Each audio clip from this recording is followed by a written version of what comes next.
Colorado versus Oregon, Sean. It's not the game I think that has the biggest implications on it this weekend because Notre Dame, Ohio State does. We've got two top 10 teams, and both of them need to establish their footing for the rest of the year. But I think that this game is the most polarizing because it's going to really help us define who Colorado is as a team. Because the past 3 weeks, they've had 3 really good wins. They put up a ton of points on the team that was in the national championship, and they pulled out a close victory. They stomped out a blue blood and a former rival in Nebraska, and they put together an amazing comeback without their best player on the field. But now you're facing one of the top 3 teams in the conference. Is what happened the past couple of weeks, is it fluky? Is it, just using the momentum of the start of the season and Coach Prime stepping in? Or are you a legit team? And those questions I think are going to be answered. I also think that this is a really good game for something. And this is, people, if you want to say in the comments, oh, you're a hater. Again, we've revisited this. I'm not. But it is going to be a really good week to, I think, lose some of the casuals that have suddenly become college football fans and are suddenly Colorado fans. And I think that we're going to start to maybe, those people are going to start to drift away if this game ends up being lopsided in some fashion. I think that Dion got himself some good karma with his press conference today. Yes. Talking about the Henry Blackburn situation. And if you were doubting Colorado and anything about Dion after that, look at this video that shows you what the kind of culture he is. He cares about student athletes. He cares about college athletes. He said he wants to be around the college game because he can still make an impression on the young men, opposed to not being able to be heard by guys that are making $30, $40 million a year. I understand that, and this was a great example of it. The death threats, all the doxing, everything about it. But a football play is crazy as hell, and he basically said, settle it down a little bit. We're here to play football, all right? We're not a part of the government. We're not a party for you to align yourself with and just be feverish, be a fan. It was impressive. And I think showing that the Colorado's just I can be back in. I can be in.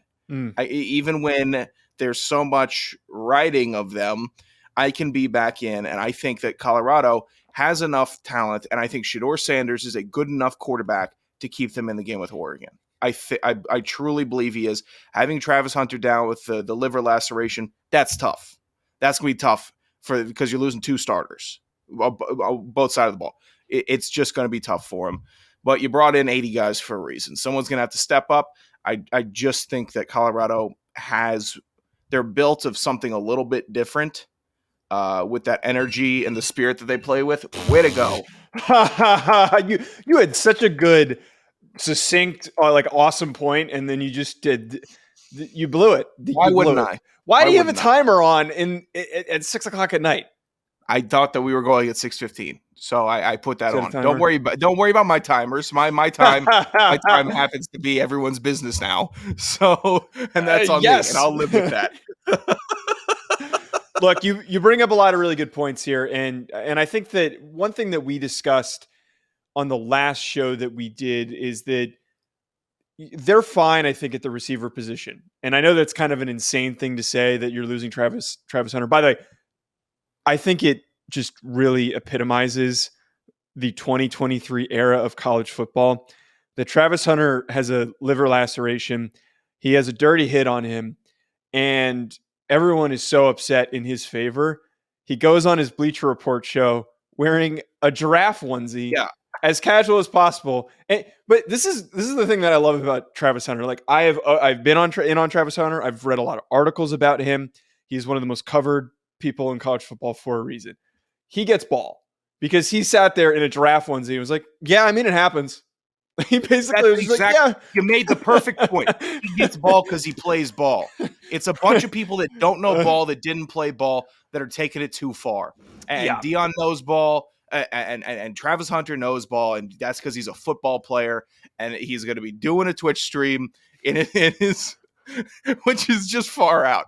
The entire scene is just incredible. So him knowing ball and being able to settle everybody down because it's a football game and they have Mhm. another football game against a better opponent this week, they're doing the right things. Colorado and its players and its coaches are doing the right things since the fallout from Colorado State. Yes. So I think that, and what I was trying to say before I took us on the tangent, they still have guys like Jimmy Horn and quality receivers. Dylan Edwards is such an explosive just weapon. Like he's kind of playing that Debo Samuel type role. He's a little smaller, so he's not exactly Debo Samuel, but he's playing that type of role where they're just moving him around. They're getting him the football. He's so freaking fast. He's so dangerous. They have the athletes, but where I'm starting to get concerned and where I think that Oregon has the edge and why they're going to win this football game. I don't think it's going to be a blowout, by the way. The line's like 21 and a half.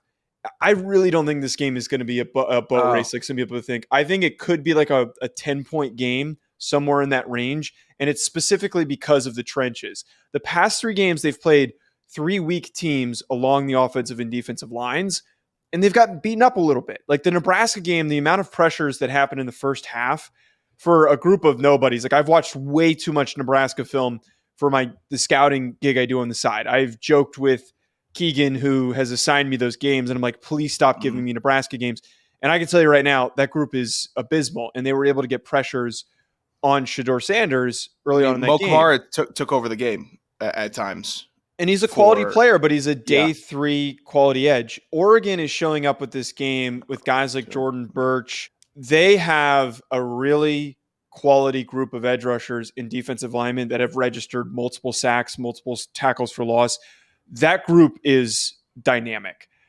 If they don't get the ball out quicker than they've been doing, like the way that they've been doing, it's been fast, but you got to get it out quicker somehow in order to properly protect Shedeur Sanders. That to me, I think, is where the most critical point in this game, and everyone's going to be saying that this week. Yeah, Shedeur already has a very quick release, which I think is maybe one of his strongest skill sets is how quickly he gets the ball out. But the offensive line is going to have some scheme. It's not going to be cloudy to clear. Find your man, slide this way, and let's just get by. It's going to be, we are scheming for these guys. In this specific play, we are blocking this way. In this specific down and distance, you are doing this, and you can't do anything else. You can't freestyle. You can't have a missed assignment because you're going to get the quarterback crushed. You will get the quarterback crushed against Oregon if you have an MA. So there's a lot of pressure on them. It's a lot of pressure knowing you're going in, but then they just need to hold up and continue their assignments at the best that they can. So we're going to start actually, we decided to incorporate just because betting is so big. Okay, I decided to start incorporating this because betting is so prevalent in college football previews these days that we want to incorporate just like a thought on like what bet we would take with this game.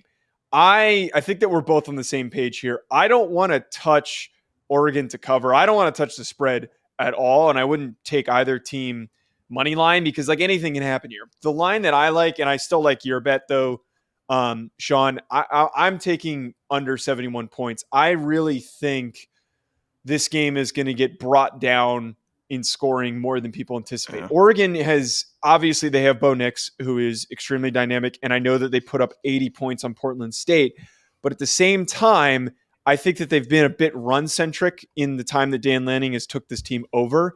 And if you are Oregon, the way that you keep Colorado out of the game is you keep their offense off the field. So I feel like there's an anticipation for me that 71 number is insanely high. I think it's going to be a little bit closer than that. Yeah, 71, I always break it down this way, which it doesn't seem to work for me, but that's 35-36. Don't see the score getting up that high. I am taking Colorado to cover 21.5. Dan Lanning already kind of put his foot in his mouth this week. Let's see if he does it again. Why do you keep doing it?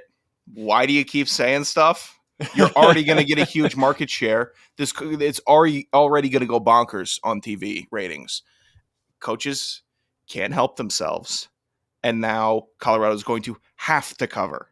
They're going to have to cover a 21-point spread. They just because they will, because they need to, because you're already talking, you're already chatting, and you know what's going to happen before the game in warm-ups? Oregon's going to be chatting. Yeah, hey, it's going to be, hey, welcome to the big leagues, welcome to the Pac-12, and then how are you not going to get fired up then? Colorado will cover this game because they need to.